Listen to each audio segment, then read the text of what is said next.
आखिरी पन्ना। एक पुरानी डायरी। शहर के एक कोने में पुरानी हवेली के अंदर एक अकेला बूढ़ा आदमी रहता था। नाम था श्रीधर बाबू। उसकी उम्र 80 के करीब रही होगी। चाल धीमी, आंखों पर मोटा चश्मा और आवाज में अनुभव की गहराई। श्रीधर बाबू का कोई परिवार नहीं था। सुबह उठते, चाय बनाते और बरामदे में बैठकर एक पुरानी डायरी के पन्ने पलटते रहते। उस डायरी में कुछ तो ऐसा था जो उन्हें दुनिया से जोड़े रखता था।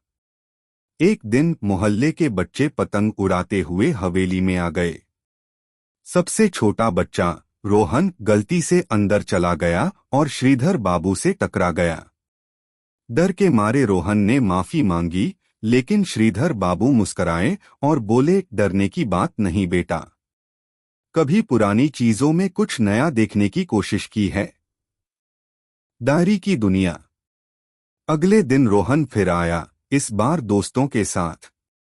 श्रीधर बाबू ने उन्हें वह डायरी दिखाई। पीले पन्नों पर नीली स्याही से लिखी कहानियां, कविताएं और कुछ अधूरे ख्वाब। बच्चों को यह जानकर आश्चर्य हुआ कि ये कहानियां खुद श्रीधर बाबू ने लिखी थीं, लेकिन कभी छपवाई नहीं। जब रोहन ने पूछा क्यों, श्रीधर बाबू बोले, शायद इसलिए कि कोई पढ़ेगा ही नहीं। पर रोहन और उसके दोस्तों को कहानियां बहुत पसंद आईं।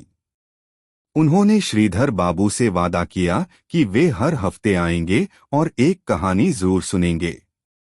आखिरी पन्ना। समय बीतता गया। बच्चों और श्रीधर बाबू के बीच एक अनोखा रिश्ता बन गया था। हर शनिवार हवेली में बच्चों का मेला लगता, कहानियों के लिए। एक शनिवार को बच्चे आए तो देखा कि हवेली का दरवाजा बंद है।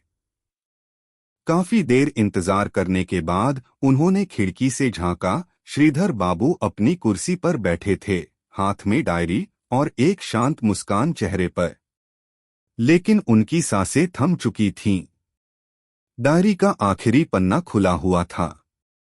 उसमें सिर्फ एक पंक्ति लिखी थी, अब मेरी कहानी तुम सब पूरी करना। एक नई शुरुआत। श्रीधर बाबू का अंतिम संस्कार मोहल्ले वालों ने मिलकर किया। रोहन और उसके दोस्तों ने वह डायरी अपने पास रख ली। कुछ महीने बाद मोहल्ले की लाइब्रेरी में एक नई किताब रखी गई, श्रीधर की कहानियां, लेखक श्रीधर बाबू और बच्चे।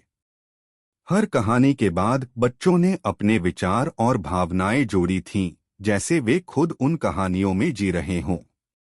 और इस तरह एक डायरी जिसने जीवन भर अकेलेपन को समेटा था, अब सैकड़ों दिलों में बसी एक विरासत बन गई।